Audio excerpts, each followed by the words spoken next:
अथात्मनः शब्दगुणम् गुणज्ञः पदम् विमानेन विगाहमानः रत्नाकरम् वीक्ष्य मिथः स जायाम् रामाभिधानो हरिरित्युवाच। अथेति अथ प्रस्थानानन्तरम् जानातीति ज्ञः युगपथ इत्यादिना कप्रत्ययः गुणानां ज्ञः गुणज्ञः रत्नाकरादिवर्ण्यैश्वर्यगुणाभिज्ञः इत्यर्थः। सः रामाभिधानः हरिः विष्णुः शब्दः गुणः यस्य तत् शब्दगुणम् आत्मनः स्वस्य पदं विष्णुपदम् आकाशम् इत्यर्थः। यद्विष्णुपदम् इत्यमरः शब्दगुणमाकाशम् इति तार्किकाः। विमानेन पुष्पकेण विगाहमानः सन् रत्नाकरं वीक्ष्य मिथः रहसि मिथोऽन्योन्यं रहस्यपि इत्यमरः जायां पत्नीं सीताम् इति वक्ष्यमाणप्रकारेण उवाच। रामस्य हरिः इत्यभिधानं निरङ्कुशमहिमद्योतनार्थं मिथोग्रहणं गोष्ठीविश्रम्भसूचनार्थम्।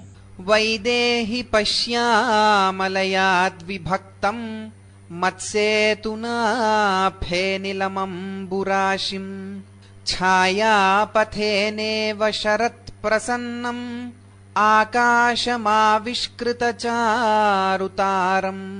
वैदेहीति हे वैदेहि सीते आ मलयात् मलयपर्यन्तं पञ्चम्यपाङ्परिभिः इति पञ्चमी पदद्वयं च एतत् मत्सेतुना विभक्तं द्विधा कृतम् अत्यायतसेतुना इत्यर्थः। हर्षाधिक्याच्च मद्ग्रहणं फेनिलं फेनवन्तं फेनादिलच्च इति इलच् प्रत्ययः क्षिप्रकारी च अयम् इति भावः। अम्बुराशिं छायापथेन विभक्तं शरत्प्रसन्नम् आविष्कृतचारुतारम् आकाशमिव पश्य। मम महानयं प्रयासः त्वदर्थः इति हृदयम्। छायापथो नाम ज्योतिश्चक्रमध्यवर्ती कश्चित् तिरश्चीनः अवकाशः। गुरोर्ययक्षोः कपिलेन मेध्ये रसातलं संक्रमिते तुरंगे तदर्थमुर्वीमवदारयद्भिः पूर्वैः किलायं परिवर्धितो नः। गुरोरिति जियक्षोः यष्टुम् इच्छोः यजेः सन्नन्तात् उप्रत्ययः। गुरोः सगरस्य मेध्ये अश्वमेधार्हे तुरगे हये कपिलेन मुनिना रसातलं पातालं संक्रमिते सति तदर्थम् उर्वीम् अवदारयद्भिः खनद्भिः नः अस्माकं पूर्वैः वृद्धैः सगरसुतैः अयं समुद्रः परिवर्धितः किल। किलेति ऐतिह्ये अतः नः पूज्यः इति भावः। यद्यपि तुरङ्गहारी शतक्रतुः तथापि तस्य कपिलसमीपे दर्शनात् स एवेति तेषां भ्रान्तिः तन्मत्वैव कविना कपिलेनेति निर्दिष्टम्। गर्भं दधत्यर्कमरीचयोऽस्मात् विवृद्धिमत्राश्नुवते वसूनि अबिन्धनं वह्निमसौ बिभर्ति प्रह्लादनं ज्योतिरजन्यनेन। गर्भमिति अर्कमरीचयः अस्मात् अब्धेः अपादानात् गर्भम् अम्मयं दधति वृष्ट्यर्थम् इत्यर्थः। अयमर्थः दशमसर्गे नाभिर्गर्भः इत्यत्र स्पष्टीकृतः। अयम् लोकोपकारीति भावः। अत्र अब्धौ वसूनि धनानि धने रत्ने वसुस्मृतम् इति विश्वः। विवृद्धम् अश्नुवते प्राप्नुवन्ति सम्पद्वान् इत्यर्थः। असौ आपः इन्धनम् दाह्यम् यस्य तद्दाहकम् वह्निम् बिभर्ति। अपकारेऽपि आश्रितम् न त्यजतीति भावः।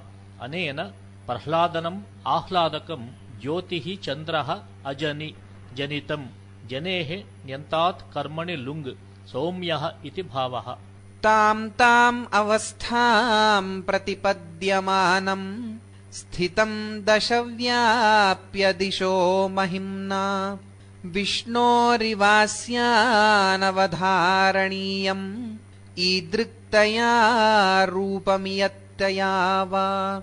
ताम् तामिति तां ताम् अनेकाम् नित्यवीप्सयोः इति वीप्सायां द्विरुक्तिः अवस्थाम् अक्षोभाद्यवस्थाम् विष्णुपक्षे सत्त्वाद्यवस्थाम् प्रतिपद्यमानम् भजमानम् महिम्ना दश दिशः व्याप्य स्थितम् विष्णोरिव अस्य रत्नाकरस्य रूपम् स्वरूपम् उक्तरीत्या बहुप्रकारत्वात् व्यापकत्वाच्च ईदृक्तया इयत्तया वा प्रकारतः परिमाणतश्च अनवधारणीयम् दुर्निरूपम् नाभिप्ररूढाम्बुरुहासनेन संस्तूयमानः प्रथमेन धात्रा अमुम् युगान्तोचितयोगनिद्रः संहृत्य लोकान् पुरुषोऽधिशेते नाभीति युगान्ते कल्पान्ते उचिता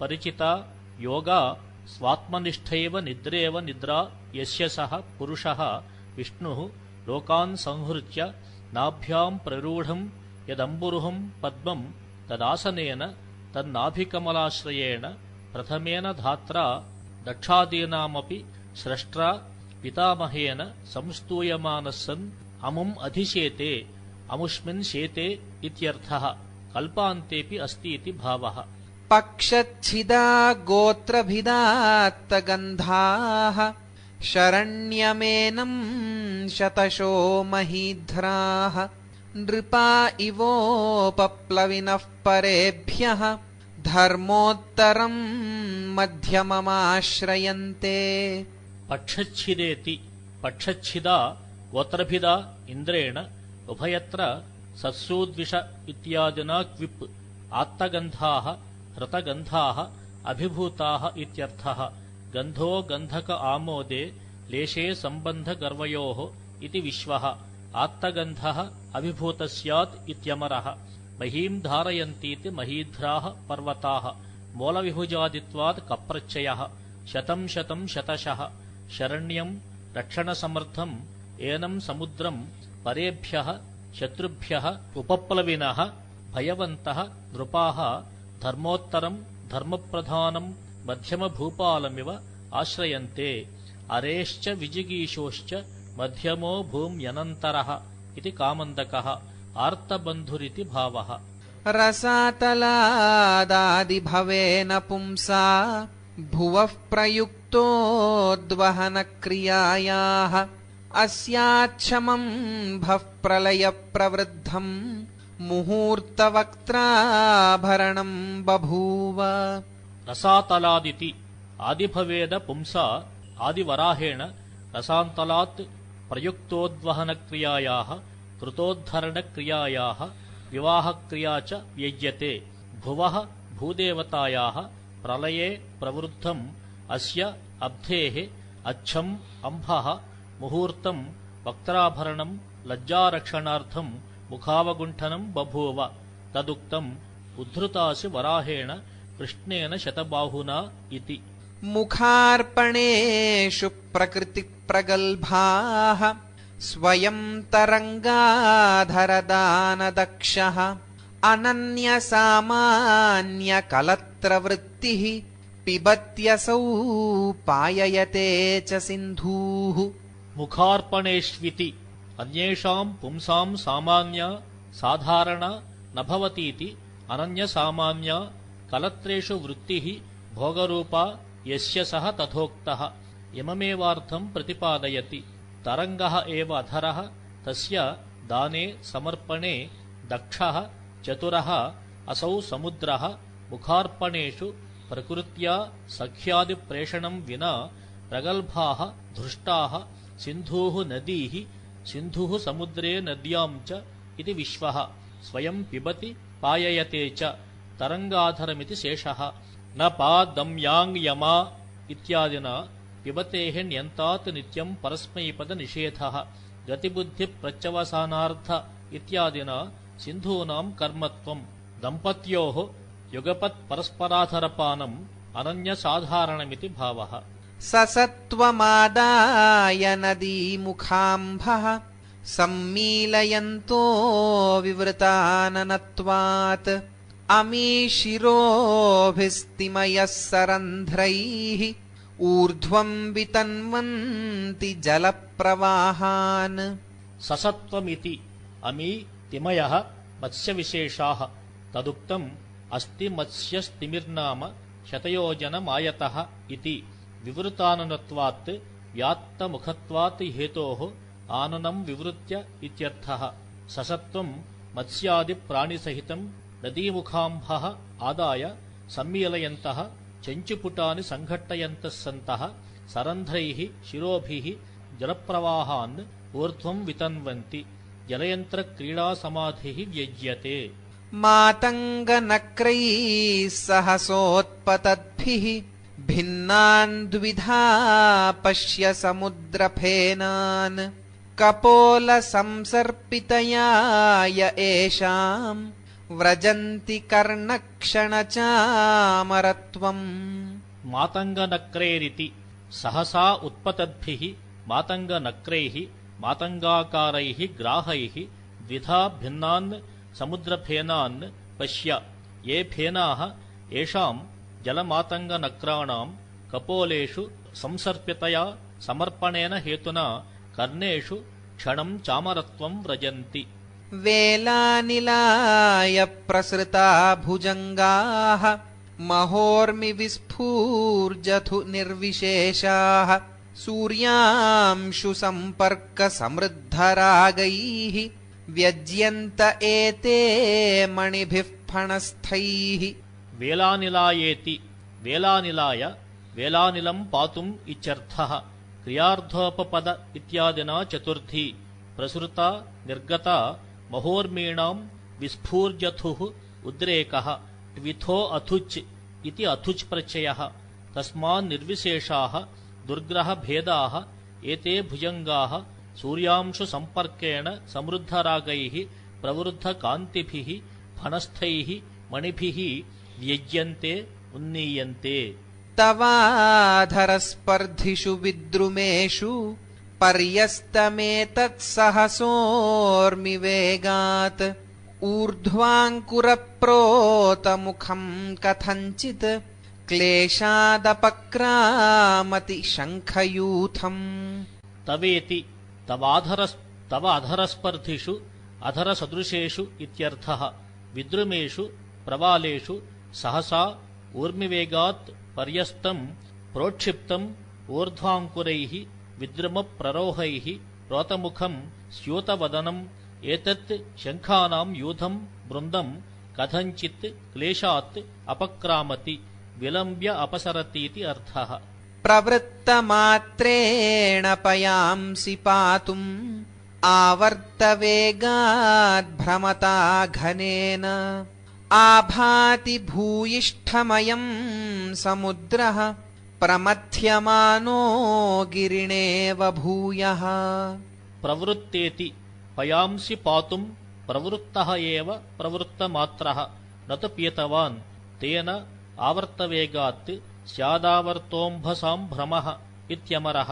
భ్రమతా ఘనేన అయం సముద్రః భూయః పునరపి గిరిణా మందరేణ ప్రమథ్యమానః ఇవ భూయిష్ఠం అత్యంతం ఆభాతి.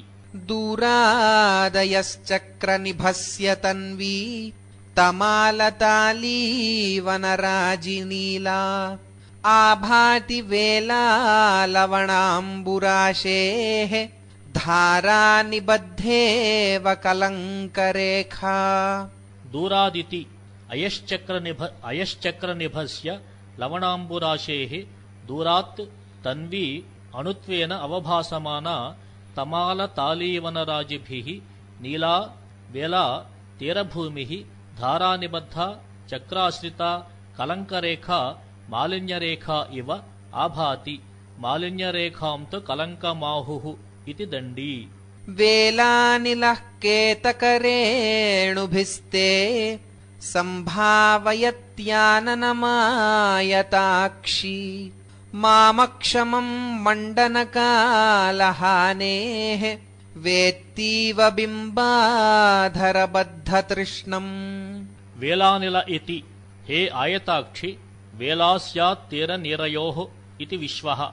वेलानिलः केतकरेणुभिः ते आननं सम्भावयति किमर्थम् इत्यपेक्षायाम् उत्प्रेक्षते बिम्बाधरे बद्धतृष्णम् मां मण्डनेन आभरणक्रियया कालहानिः विलम्बः तस्याः अक्षमम् असहमानम् कर्मणि षष्ठी कालहानिम् असहमानम् वेत्तीव वेत्ति किम् नो चेत् कथम् सम्भावयेत् इत्यर्थः।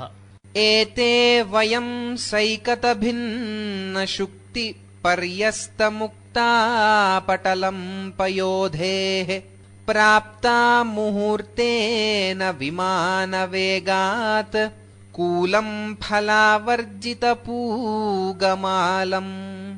एत इति एते वयं सैकतेषु भिन्नाभिः स्फुटिताभिः शुक्तिभिः पर्यस्तानि परितः क्षिप्तानि मुक्तानां पटलानि यस्मिन्तत् तथोक्तं फलैः आवर्जिताः आनमिताः पूगमालाः यस्मिंस्तत् पयोधेः कूलं विमानवेगात् मुहूर्तेन प्राप्ताः। कुरुष्व तावत् करभोरुपश्चात्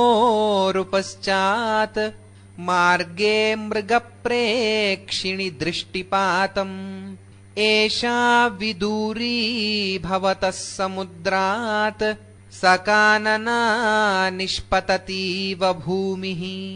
कुरुष्वेति मणिबन्धात् आकनिष्ठम् करस्य करभो बहिः इत्यमरः करभः इव ऊरू यस्याः सा करभोरूः ऊरूत्तरपदादौपम्ये इत्यूङ् तस्याः सम्बुद्धिः हे करभोरु मृगवत् प्रेक्षते इति विग्रहः।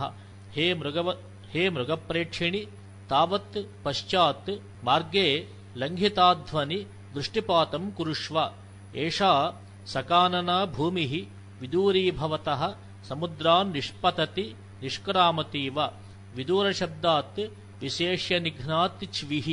क्वचित् पथा सञ्चरते सुराणाम् क्वचित् घनानाम् पतताम् क्वचिच्च यथाविधो मे मनसोऽभिलाषः प्रवर्तते पश्य तथा विमानम्।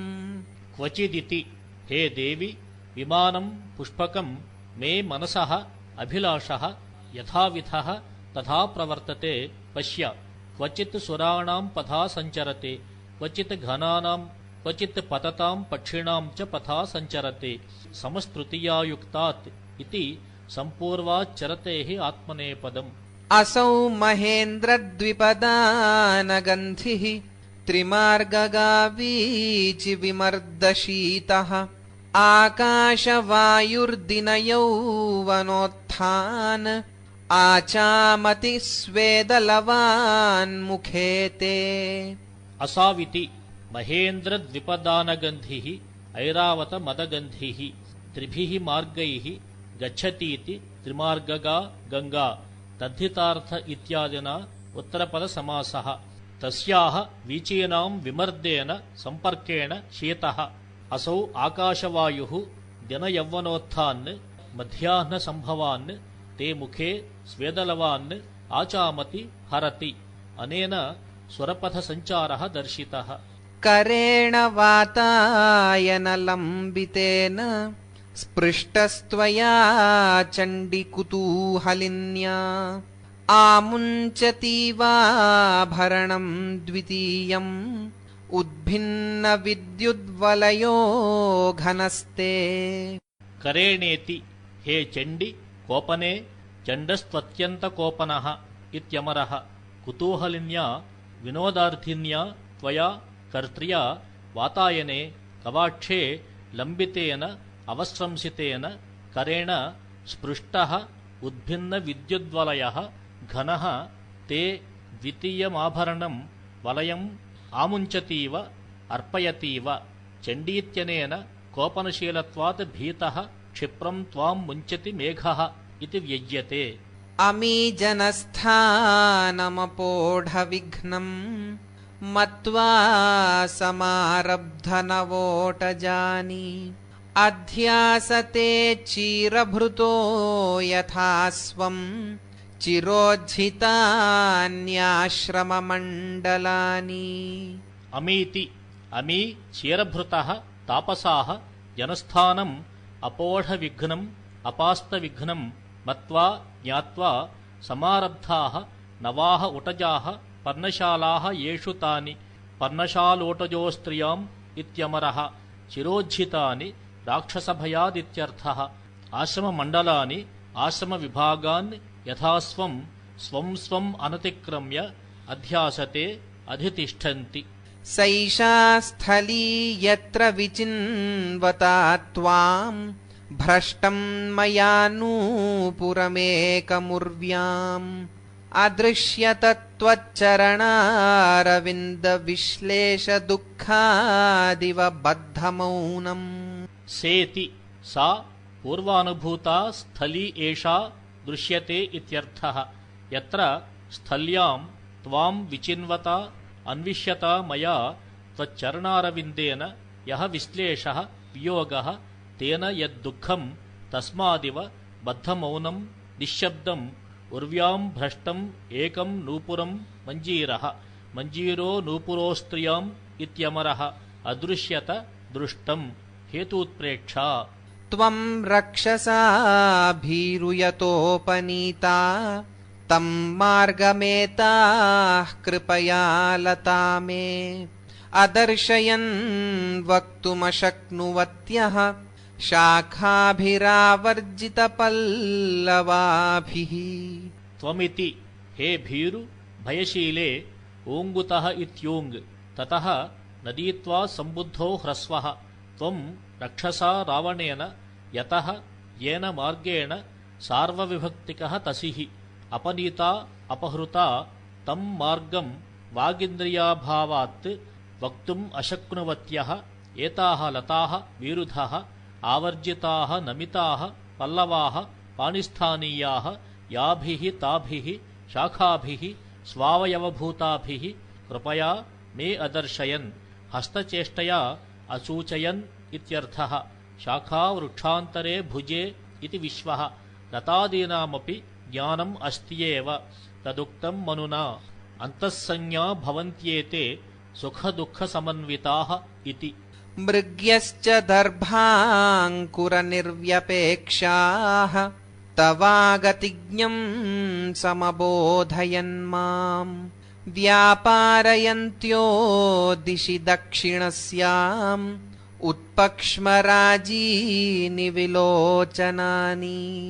मृग्यश्चेति दर्भाङ्कुरेषु भक्ष्येषु निर्व्यपेक्षाः निःस्पृहाः मृग्यः मृगाङ्गनाश्च उत्पक्ष्मराजीनि विलोचनानि दक्षिणस्याम् दिशि व्यापारयन्त्यः प्रवर्तयन्त्यः सत्यः तव अगतिज्ञम् गत्यनभिज्ञम् माम् समबोधयन् दृष्टिचेष्टया त्वद्गतिम् अवबोधयन् इत्यर्थः। एतद्गिरेर्माल्यवतः पुरस्तात् आविर्भवत्यम्बरलेखिशृङ्गम् नवम् पयो यत्र घनैर्मया च त्वद्विप्रयोगाश्रुसमम् विसृष्टम्।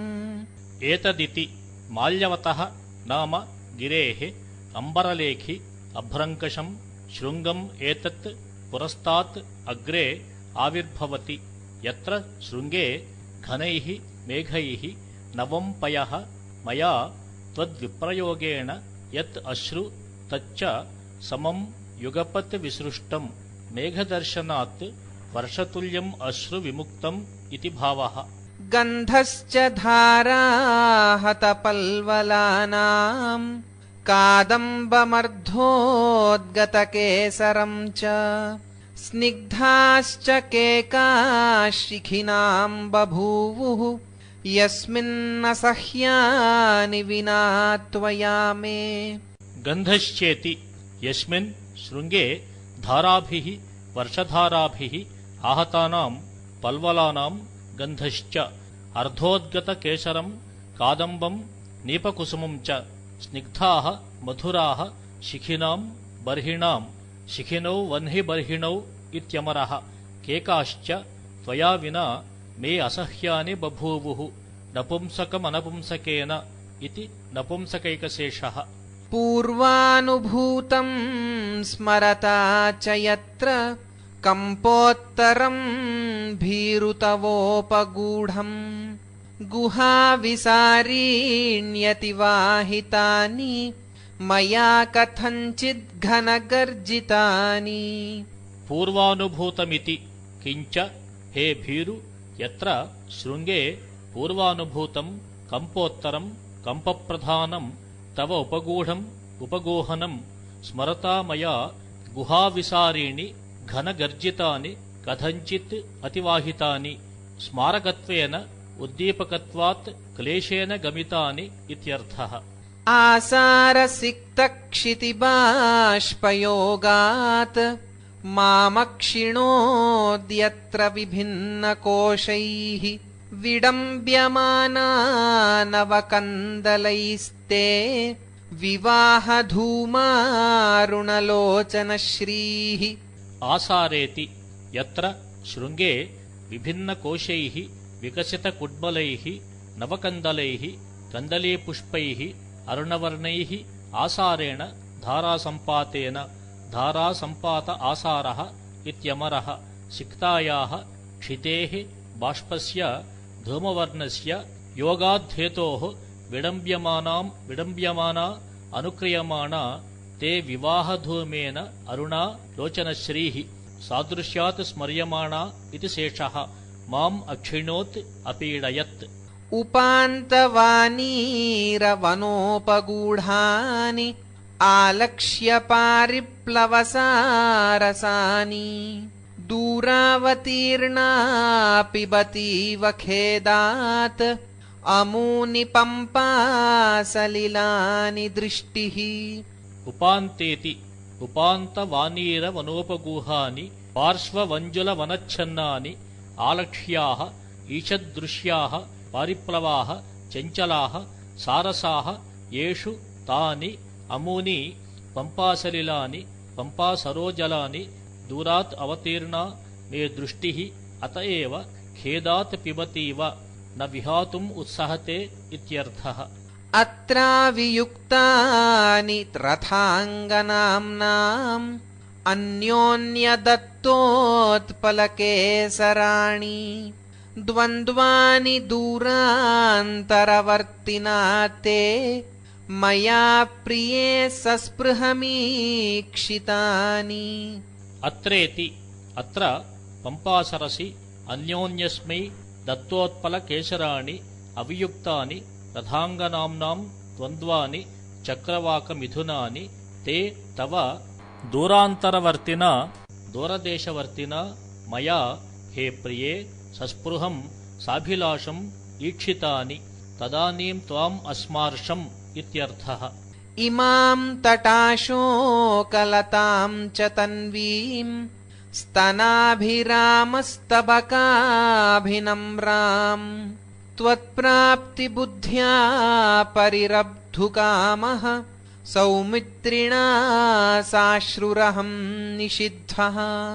इमामिति किञ्च स्तनवत् अभिरामाभ्यां स्तबकाभ्याम् अभिनम्रां तन्वीम् इमां तटाशोकस्य लतां शाखाम् अतः त्वत्प्राप्तिबुद्ध्या त्वमेव प्राप्ता इति भ्रान्त्या परिरब्धुम् आलिङ्गितुम् कामः यस्य सः अहं सौमित्रिणा लक्ष्मणेन साश्रुः निषिद्धः नेयं सीतेति निवारितः। परिरब्धुकामः इत्यत्र तुम् काममनसोरपि इति वचनात् मकारलोपः। अमूर्विमानान्तरलम्बिनीनां श्रुत्वा स्वनं काञ्चन किङ्किणीनां प्रत्युद्व्रजन्तीव खमुत्पतन्त्यः गोदावरी सारसपङ्क्तयस्त्वाम्। अमूरिति विमानस्य अन्तरेषु अवकाशेषु लम्बन्ते याः तासां काञ्चन किङ्किणीनां स्वनं श्रुत्वा स्वयोधशब्दभ्रमात् खम् आकाशम् उत्पतन्त्यः अमूः गोदावरी सारसपङ्क्तयः त्वां प्रत्युद्व्रजन्तीव। एषा त्वया पेशलमध्ययापि घटाम्बुसंवर्धितबालचूता आनन्दयत्युन्मुखकृष्णसारा दृष्टा चिरात् पञ्चवटी मनो मे। एषेति पेशलमध्ययापि भाराक्षमयापीत्यर्थः। त्वया घटाम्बुभिः संवर्धिताः बालचूताः यस्याः सा उन्मुखाः अस्मदभिमुखाः त्वत्संवर्धिताः एव कृष्णसाराः यस्याः सा चिरात् दृष्टा एषा पञ्चवटी मे मनः आनन्दयति आह्लादयति। पञ्चवटीशब्दः पूर्वमेव व्याख्यातः। अत्रानुगोदम् मृगया निवृत्तः तरङ्गवातेन विनीतखेदः रहस्त्वदुत्सङ्गनिषण्णमूर्धा स्मरामि वानीरगृहेषु सुप्तः। अत्रेति अत्र पञ्चवट्यां गोदा गोदावरी तस्याः समीपे अनुगोदम् अनुर्यत्समया इत्यव्ययीभावः मृगयायाः निवृत्तः तरङ्गवातेन विनीतखेदः रहः रहसि अत्यन्तसंयोगे द्वितीया त्वदुत्सङ्गनिषण्णमूर्धासन् अहं वानीरगृहेषु सुप्तः स्मरामि। वाक्यार्थः कर्म सुप्त इति यत् तत् स्मरामि इत्यर्थः। भ्रूभेदमात्रेण पदान्मघोनः प्रभ्रंशयाम्यो नहुषं चकार तस्या विलाम्भः परिशुद्धिहेतोः भौमो मुने स्थानपरिग्रहोऽयम्। भ्रूभेदेति यः मुनिः भ्रूभेदमात्रेण भ्रूभङ्गमात्रेणैव नहुषं राजानं मघोनः पदात् इन्द्रत्वात् प्रभ्रंशयाञ्चकार प्रभ्रंशयति स्म।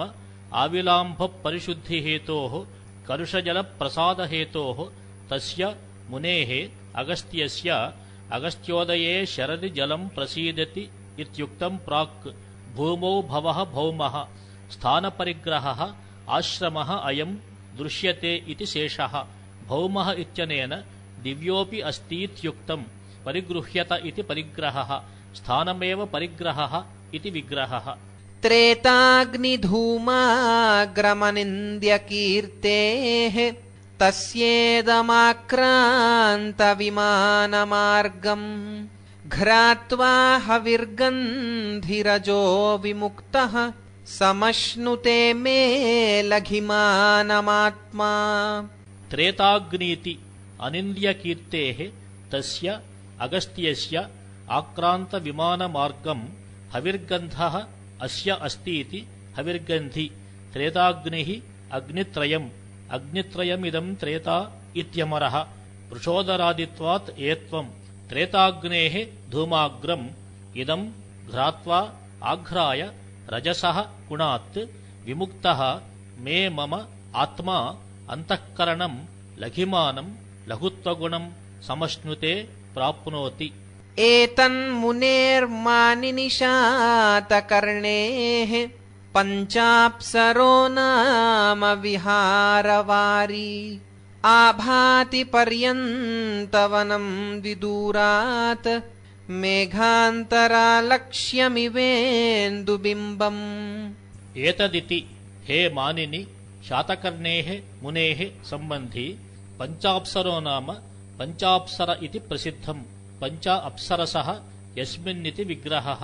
पर्यन्तेषु वनानि यस्य तत् पर्यन्तवनम् एतत् विहारवारि क्रीडासरः विदूरात् मेघानाम् अन्तरे मध्ये आलक्ष्यम् ईषदृश्यम् आङ्गीषदर्थेऽभिव्याप्तौ इत्यमरः इन्दुबिम्बमिव आभाति। पुरा सदर्भाङ्कुरमात्रवृत्तिः चरन् मृगैः सार्धमृषिर्मघोना समाधिभीतेन किलोपनीतः पञ्चाप्सरो यौवनकूटबन्धम्। पुरेति पुरा पूर्वस्मिन् काले दर्भाङ्कुरमात्रवृत्तिः तन्मात्राहारः मृगैः सार्धं सः चरन् सः ऋषिः समाधेः तपसः भीतेन मघोना इन्द्रेण पञ्चानाम् अप्सरसाम् यौवनम् तद्धितार्थ इत्यनेन उत्तरपदसमासः। तदेव कूटबन्धम् कपटयन्त्रम् उपनीतः उन्मादकोटयन्त्रं स्यात् इत्यमरः किल इति ऐतिह्ये मृगसाहचर्यात् मृगवदेव बद्धः इति भावः। तस्यायमन्तर्हितसौधभाजः प्रसक्तसङ्गीतमृदङ्गघोषः वियद्गतः पुष्पकचन्द्रशालाः क्षणम् प्रतिशृन्मुखराः करोति। तस्येति अन्तर्हितसौधभाजः जलान्तर्गतप्रासादगतस्य तस्य शातकर्णेः अयम् प्रसक्तः सन्ततः सङ्गीतमृदङ्गघोषः वियद्गतः सन् पुष्पकस्य चन्द्रशालाः शिरोगृहाणि चन्द्रशाला शिरोगृहम् इति हलायुधः क्षणम् प्रतिश्रुद्भिः प्रतिध्वानैः मुखराः ध्वनन्तीः करोति स्त्रीप्रतिश्रुतिप्रतिध्वाने इत्यमरः। हविर्भुजा मेधवताम् चतुर्णाम् मध्ये ललाटन्तपसप्तसप्तिः असौ तपस्यत्यपरस्तपस्वी नाम्ना सुतीक्ष्णश्चरितेन दान्तः। हविर्भुजामिति नाम्ना सुतीक्ष्णः सुतीक्ष्णनामा चरितेन दान्तः सौम्यः असौ अपरः तपस्वी एधवताम् इन्धनवताम् काष्ठम् दार्विन्धनम् त्वेधः इत्यमरः। चतुर्णाम् हविर्भुजाम् अग्नीनाम् मध्ये ललाटम् तपतीति ललाटन्तपः सूर्यः असूर्यललाटयोः दृशितपोः इति खष्प्रत्ययः अरुर्द्विषत् इत्यादिना मुमागमः। ललाटन्तपः सप्तसप्तिः सप्ताश्वः सूर्यः यस्य सः तथोक्तः सन् तपस्यति तपश्चरति कर्मणो रोमन्थतपोभ्याम् वर्तिचरोः इति क्यङ् तपसः परस्मैपदञ्च इति वक्तव्यम्। अमुम् सहासप्रहिते क्षणानि व्याजार्धसन्दर्शितमेखलानि नालम् विकर्तुम् जनितेन्द्रशङ्कम् सुराङ्गना विभ्रमचेष्टितानि। अमुमिति जनितेन्द्रशङ्कम् तपसा इति शेषः। अमुम् सुतीक्ष्णम् सहासम् प्रहितानि ईक्षणानि दृष्टयः येषु तानि व्याजेन केनचिन्मिषेण पुंस्यर्धोऽर्धम् समेंशके इति विश्वः अर्धम् ईषत् सन्दर्शिताः मेखलाः येषु तानि सुराङ्गनानाम् इन्द्रप्रेषितानाम् विभ्रमाः एव चेष्टितानि विकर्तुम् स्खलयितुम् अलम् समर्थानि न बभूवुः इति शेषः।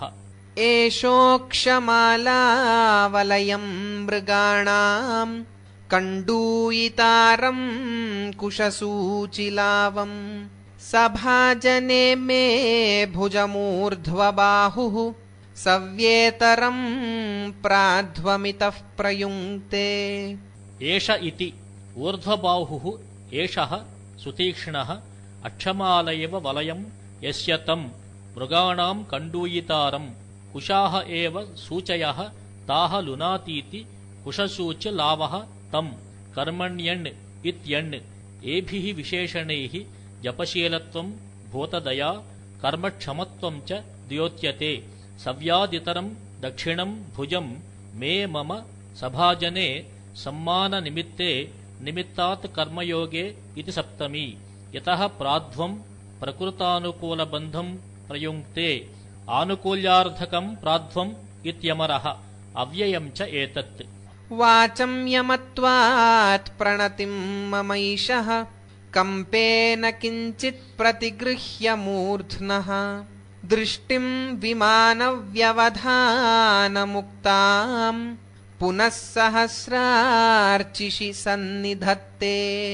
वाचम् यमत्वादिति एषः सुतीक्ष्णः वाचम् यच्छतीति वाचम् यमः मौनव्रती वाचि यमो व्रते इति खच् प्रत्ययः वाचम् यम पुरन्दरौ च इति मुम् तस्य भावः तत्त्वात् मम प्रणतिम् किञ्चित् मूर्ध्नः कम्पेन प्रतिगृह्य विमानेन व्यवधानम् तिरोधानम् तस्मात् मुक्ताम् अपेतापोढमुक्तपतित इत्यादिना पञ्चमी समासः।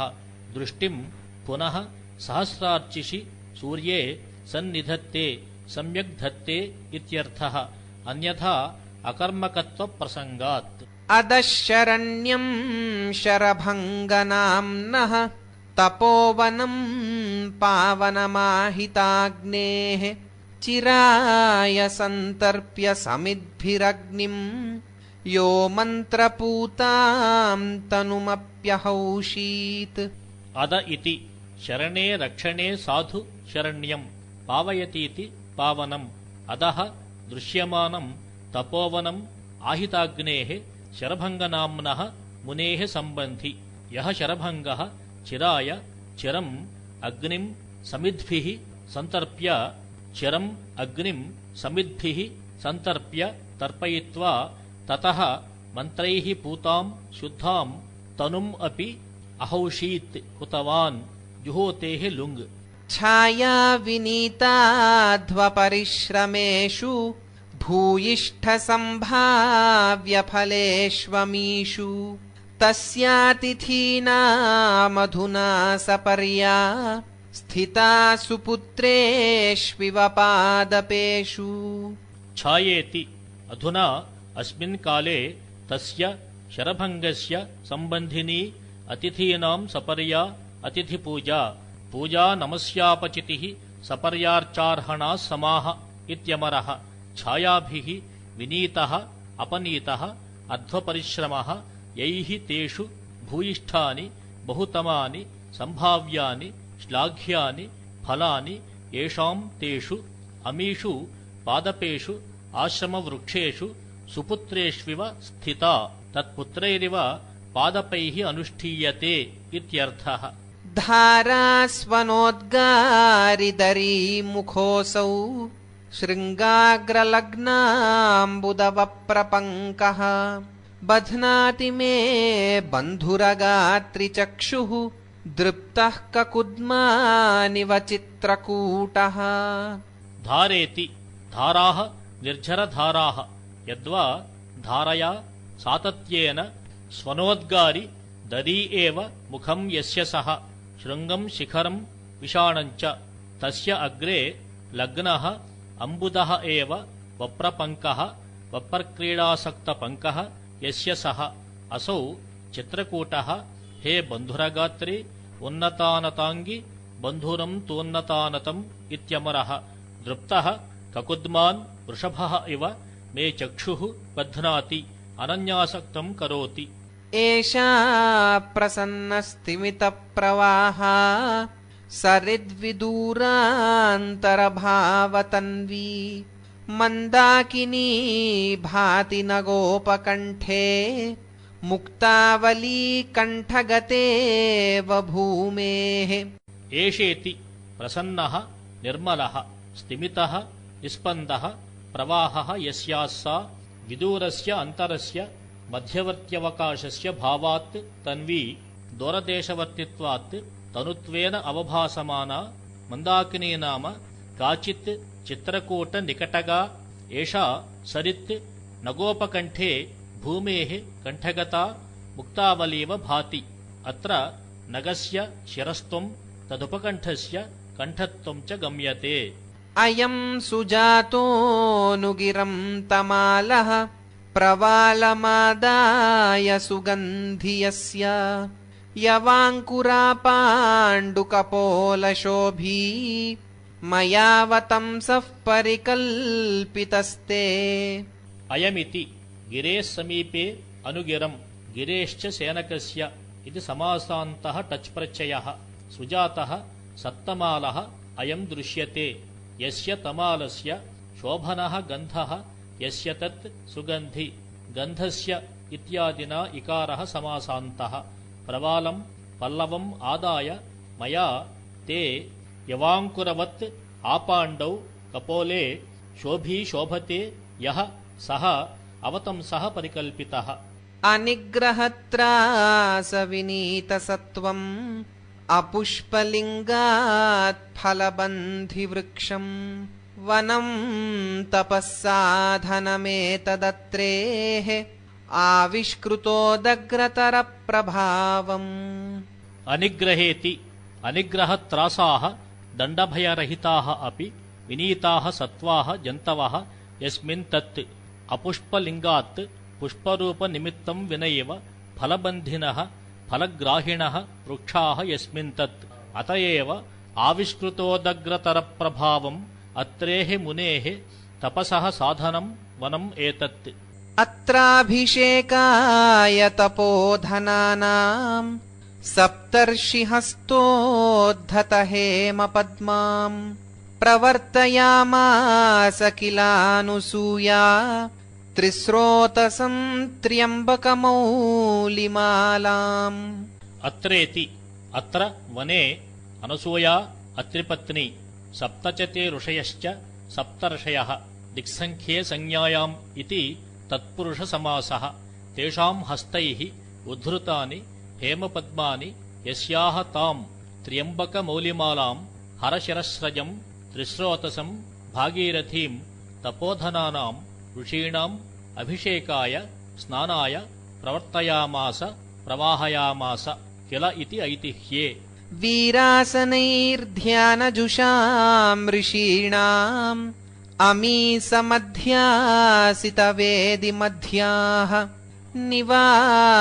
निवातनिष्कम्पतया विभान्ति योगाधिरूढा इव शाखिनोऽपि वीरासनैरिति वीरासनैः जपसाधनैः ध्यानं जुषन्ते सेवन्ते इति ध्यानजुषः तेषाम् तैः उपविश्य ध्यायताम् ऋषीणाम् सम्बन्धिनः समध्यासितवेदिमध्याः इदं वीरासनस्थानीयम् अमी शाखिनोऽपि निवाते निष्कम्पतया योगाधिरूढाः इव ध्यानभाजः इव विभान्ति ध्यायन्तोऽपि निश्चलाङ्गाः भवन्ति वीरासने वसिष्ठः एकपादमधैकस्मिन् विन्यस्योरुणि संस्थितम् इतरस्मिंस्तथा चान्यम् वीरासनमुदाहृतम् इति त्वया पुरस्तादुपयाचितो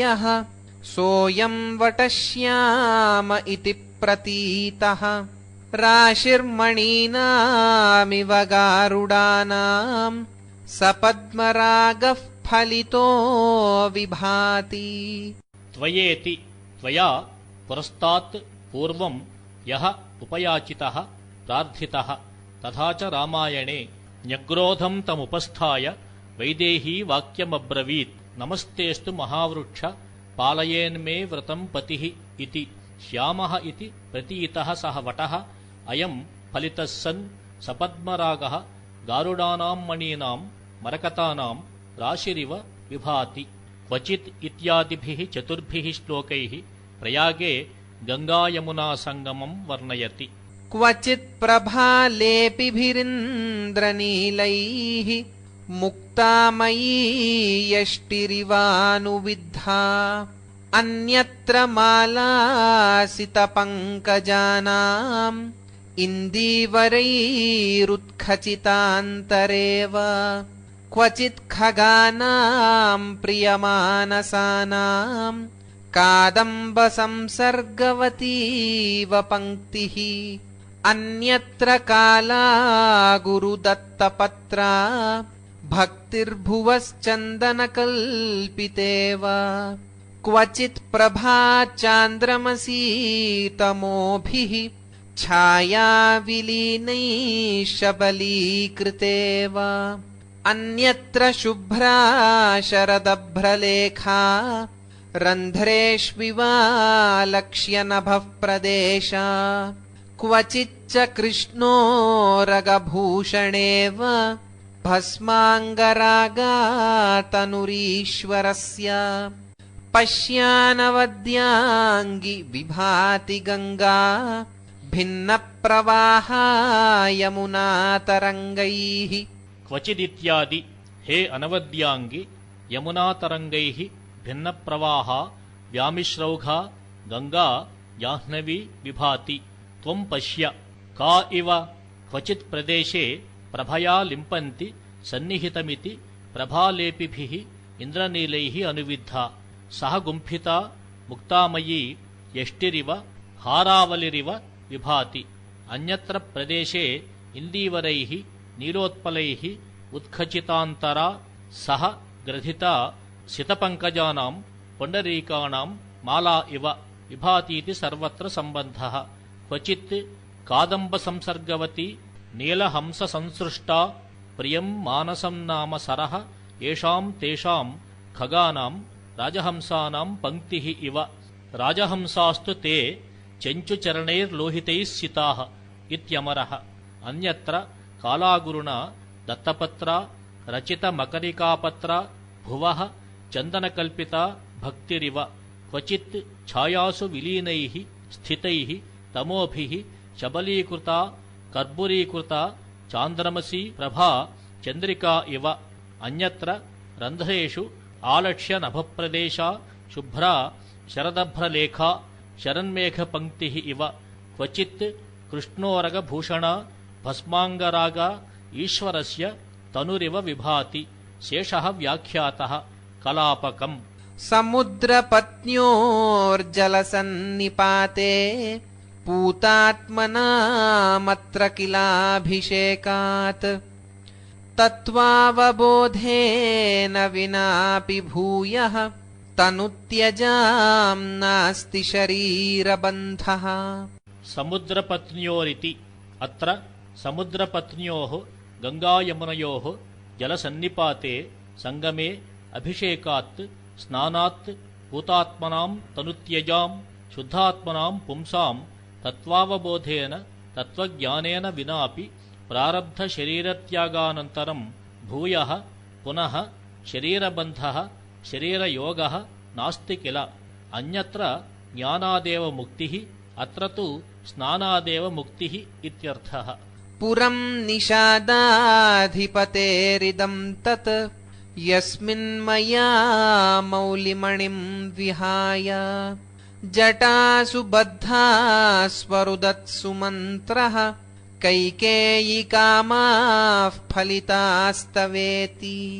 पुरमिति निषाधाधिपतेः गुहस्य तत्पुरम् इदम् यस्मिन् पुरे मया मौलिमणिं विहाय जटासु बद्धासु रचितासु सतीषु सुमन्त्रः हे कैकेयी तव कामाः मनोरथाः फलिताः सफलाः जाताः इत्यरुदत्। रुदिर् अश्रुविमोचने इति धातोर्लुङ्। पयोधरैः पुण्यजनाङ्गनानां निर्विष्टहेमाम्बुजरेणु यस्याः ब्राह्मं सरः कारणमाप्तवाचः बुद्धेरिवाव्यक्तमुदाहरन्ति। पयोधरैरिति पुण्यजनाङ्गनानां यक्षस्त्रीणां पयोधरैः स्तनैः निर्विष्टः उपभुक्तः हेमाम्बुजरेणुः यस्य तत् तत्र ताः क्रीडन्तीति व्यज्यते।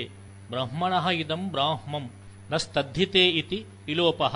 ब्राह्मं सरः मानसाख्यं यस्याः सरैवाः बुद्धेः महत्तत्त्वस्य अव्यक्तं प्रधानमिव कारणम्। आप्तस्य वाचः आप्तवाचः वेदाः यद्वा बहुव्रीहिणा मुनयः उदाहरन्ति प्रचक्षते। जलानि यातीरनिखातयूपा वहत्ययोध्यामनुराजधानीं तुरङ्गमेधावभृतावतीर्णैः इक्ष्वाकुभिः पुण्यतरीकृतानि। जलानीति यूपः संस्कृतः पशुबन्धनार्हः दारुविशेषः।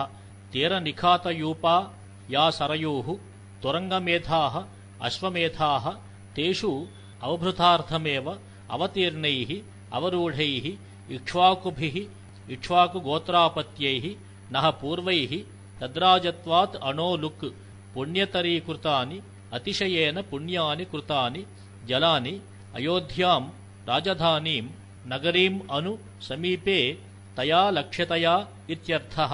अनुशब्दस्य लक्षणेत्थम्भूत इत्यादिना कर्मप्रवचनीयत्वात् तद्योगे द्वितीया वहति प्रापयति। यां सैकतोत्सङ्गसुखोचितानां प्राज्यैः पयोभिः परिवर्धितानां सामान्यधात्रीमिव मानसं मे सम्भावयत्युत्तरकोसलानाम्। यामिति यां सरयूं मे मानसं कर्तृ सैकतं पुलिनं तदेव उत्संगः तत्र यत्सुखं तत्र उचितानां प्राज्यैः प्रभूतैः पयोभिः अम्बुभिः क्षीरैश्च पयः क्षीरं पयोऽम्बु च इत्यमरः परिवर्धितानां पुष्टानाम् उत्तरकोसलानाम् उत्तरकोसलेश्वराणां सामान्यधात्रीं साधारणमातरमिव सम्भावयति धात्री जनन्यामलकी वसुमत्युपमातृषु इति विश्वः सेयं मदीया जननीव तेन मान्येन राज्ञा सरयूर्वियुक्ता दूरे वसन्तं शिशिरानिलैर्मां तरङ्गहस्तैरुपगूहतीव सेति मदीया जननी कौसल्या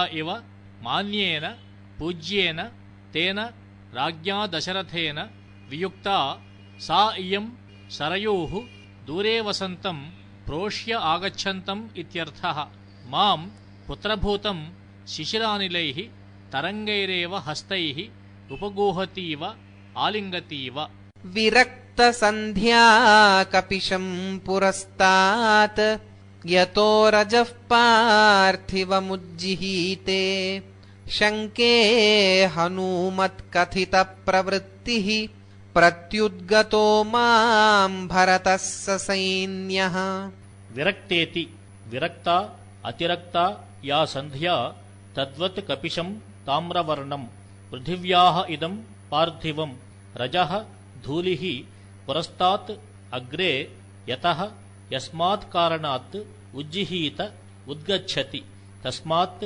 हनुः अस्य अस्ति इति हनूमान् शरादीनां च इति दीर्घः तेन कथिता प्रवृत्तिः अस्मदागमनवार्ता यस्मै सः भरतः ससैन्यः सन् मां प्रत्युद्गतः इति शङ्के तर्कयामि शङ्का भयवितर्कयोः इति शब्दार्णवे अत्र यत्तदोः नित्यसम्बन्धात् तच्छब्दलाभः अद्धाश्रियं पालितसङ्गराय प्रत्यर्पयिष्यत्यनघां स साधुः हत्वा निवृत्ताय मृधे खरादीन् संरक्षितां त्वामिव लक्ष्मणो मे अद्धेति किञ्च साधुः सज्जनः सः भरतः साधुर्वार्धुषिके चारौ सज्जने चापि वाच्यवत् इति विश्वः पालितसङ्गराय पालितपितृप्रतिज्ञाय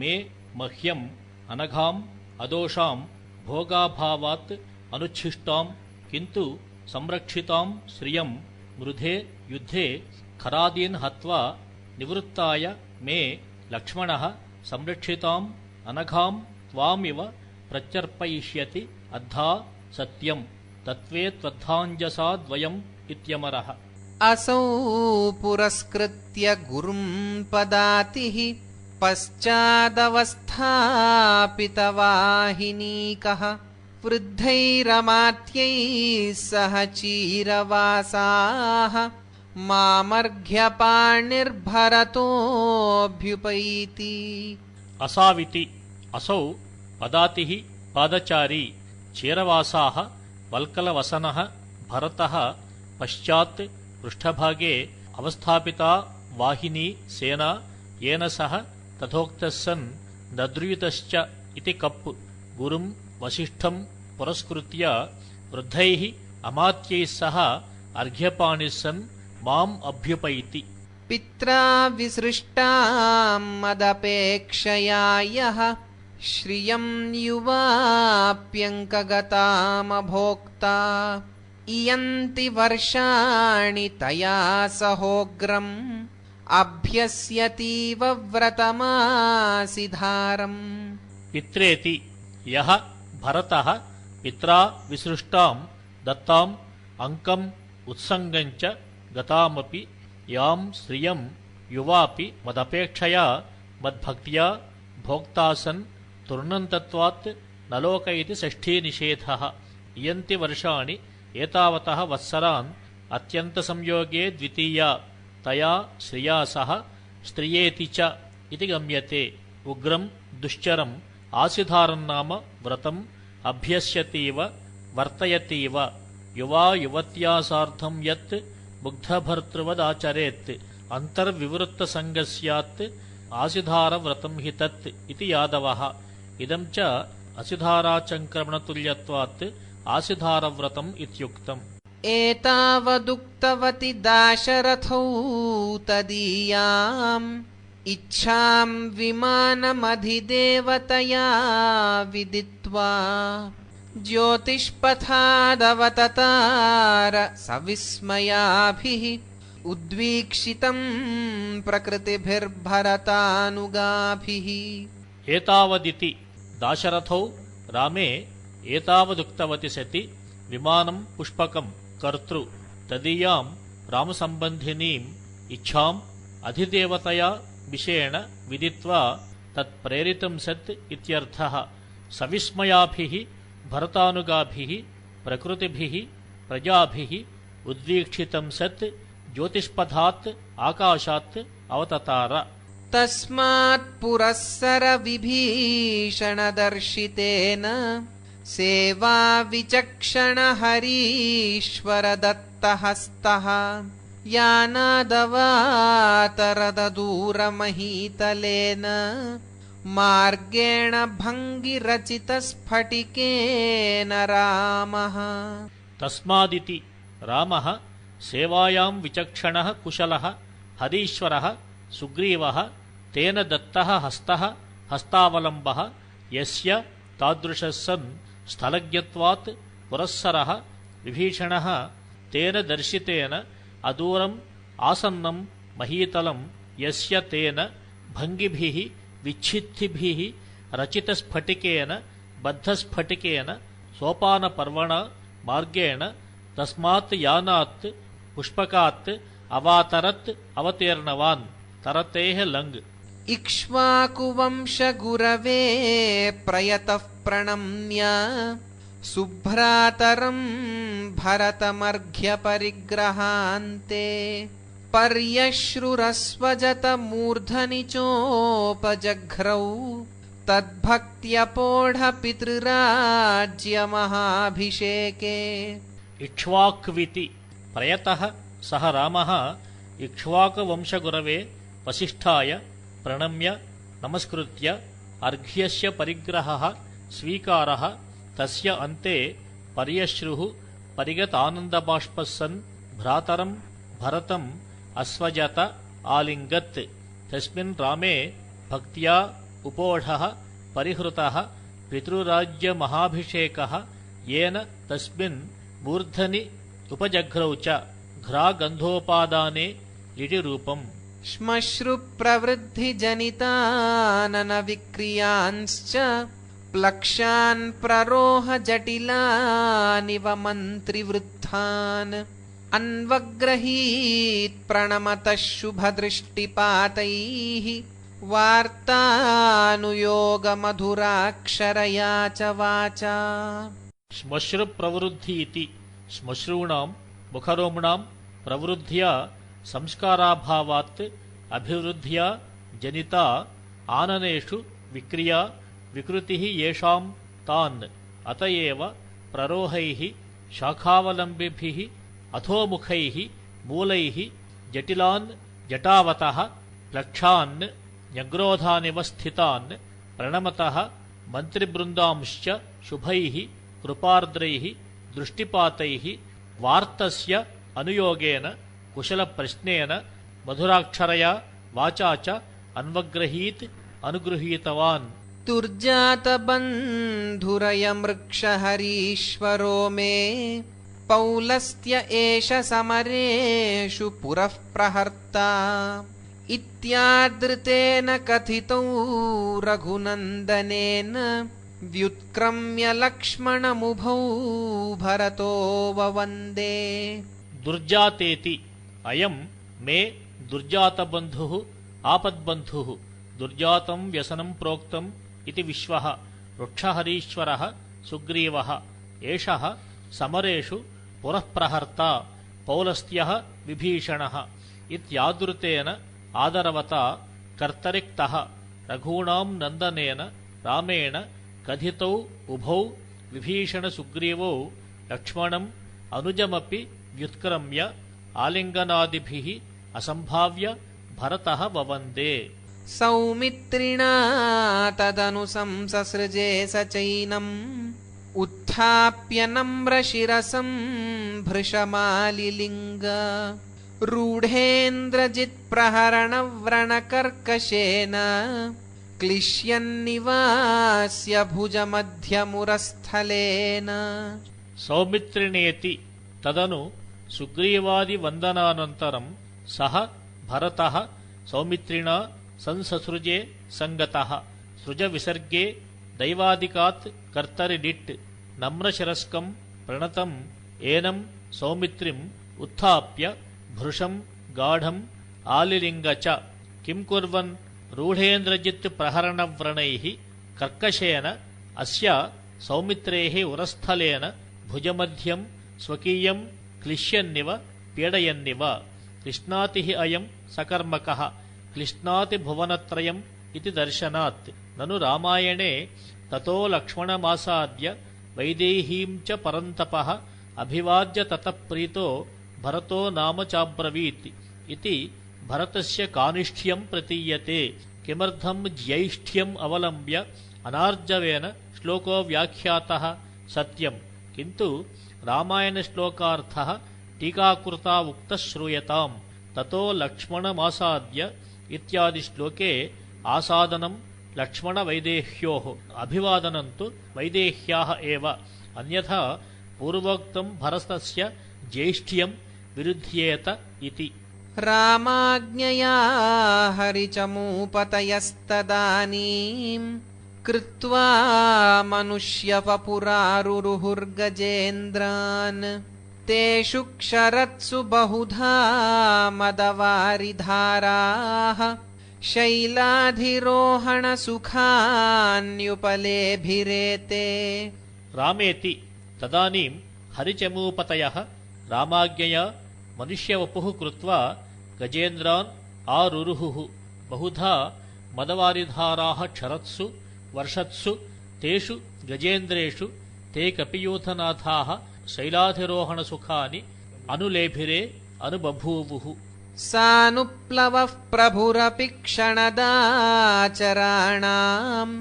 भेजे रथान् दशरथप्रभवानुशिष्टः माया विकल्परचितैरपि एतदीयैः न स्यन्दनैस्तुलितकृत्रिमभक्तिशोभाः। सानुप्लव इति सानुप्लवः सानुगः अभिसारस्तनुसरः सहायोऽनुप्लवोऽनुगः इति यादवः। क्षणदाचराणां प्रभुः विभीषणोऽपि प्रभवति अस्मादिति प्रभवः जनकः। दशरथः प्रभवः यस्य सः दशरथप्रभवः रामः। तेन अनुशिष्टः आज्ञप्तः सन् रथान् भेजे तानेव विशिनष्टि। ये रथाः मायाविकल्परचितैः सङ्कल्पविशेषनिर्मितैरपि तदीयैः विभीषणीयैः स्यन्दनैः रथैः तुलितकृत्रिमभक्तिशोभाः तुलिताः समीकृताः कृत्रिमाः क्रियया निर्वृत्ताः भक्तीनां शोभाः येषां ते रथोक्ताः न भवन्ति तेऽपि तत्साम्यं न लभन्ते इत्यर्थः। कृत्रिमेत्यत्र द्वितः क्त्रिः इति क्त्रिप्रत्ययः क्त्रेर्मं नित्यम् इति ममागमः।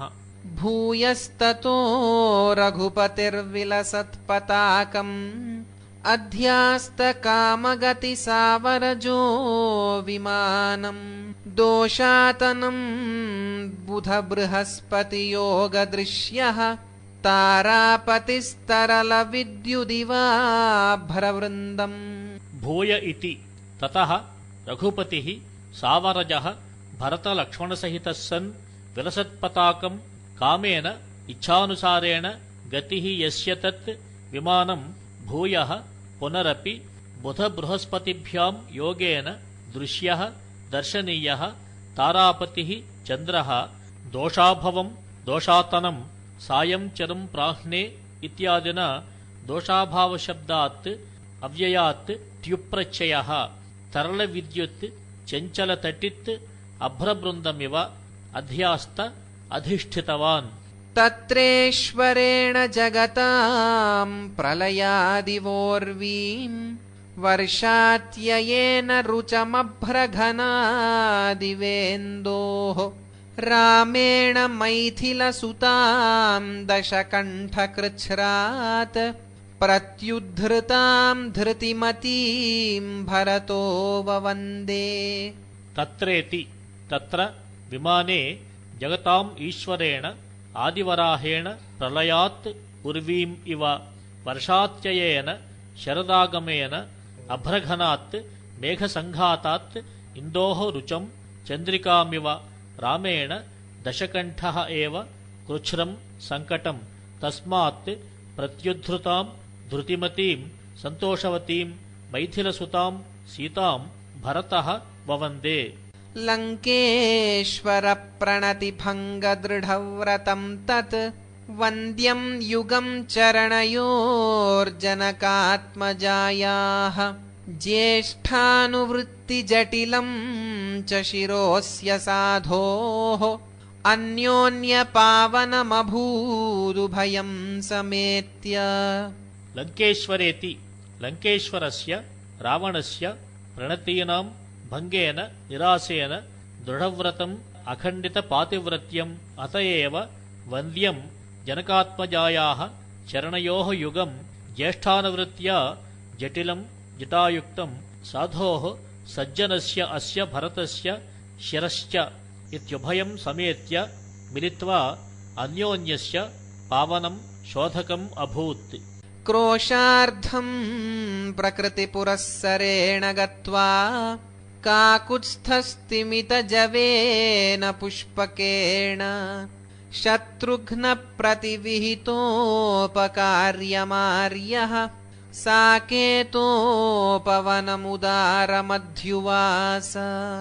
क्रोशार्धमिति आर्यः पूज्यः काकुत्स्थः रामः प्रकृतयः प्रजाः पुरःसर्यः यस्य तेन स्तिमितजवेन मन्दवेगेन पुष्पकेण क्रोशः अध्वपरिमाणविशेषः क्रोशार्धं क्रोशैकदेशं गत्वा शत्रुघ्नेन प्रतिविहिताः सज्जिताः उपकार्याः पटभवनानि यस्मिन्तत् उदारं महत् साकेतस्य अयोध्यायाः उपवनम् अध्युवास अधितस्थौ साकेतस्यादयोध्यायां कोसलानन्दिनी तथा इति यादवः। इति महामहोपाध्याय कोलाचल मल्लिनाथसूरिविरचितया सञ्जीविनी समाख्यया व्याख्यया समेतः महाकविश्रीकालिदासकृतौ रघुवंशे महाकाव्ये दण्डकाप्रत्यागमनो नाम 13 सर्गः।